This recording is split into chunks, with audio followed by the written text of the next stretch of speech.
70% of Australian universities have dropped in the QS World University ranking. The University of Melbourne is ranked at 19th, the highest for Australia, and is one of 9 in the top 100. Despite the drop, Australia is ranked as the 5th best higher education system. Joining us now is QS Advisory Board member and global ranking expert, Angel Calderon. Thank you so much for your time. We appreciate it. Is this a bit of a wake-up call for our universities in Australia? Indeed, it is a wake-up call. In fact, we have been lucky for years that we avoided going down in rankings, but now this is the beginning of, what could be a downward trend. And in part, what we are seeing now with global rankings is like rankings reflect things that happened in the past. So and now seems to be catching up.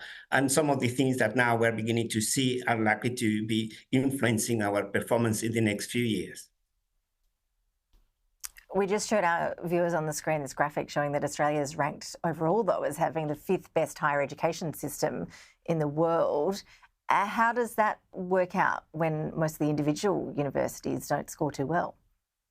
Well, the reality is that despite this year's results, some universities remain highly competitive, as you showed that in the slide, in the picture there. And this is a testament to the hard work and dedication of both academics and professional staff in making a difference to the 1.6 million students that we educate globally. And I think in part that's what this sort of reflects now. We're beginning to see is a refined methodology, improve in metrics. We have improving key metrics, but not fast enough.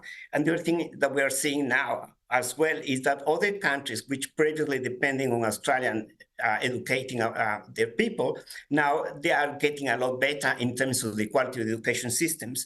But the other reality is that Australian university reputation is dented, given public debates regarding the number of international students, the university funding, and continuing structural changes. So, this is the sort of things that are influencing how universities are performing in global rankings. Where are the top universities in the world? Which countries really excel? Well, I think what we're beginning to see, so obviously the United States and the UK still remain competitive, but what we are beginning to see now is that you have countries in the Middle East or the Gulf states, some countries in Southeast Asia that are improving quite a lot.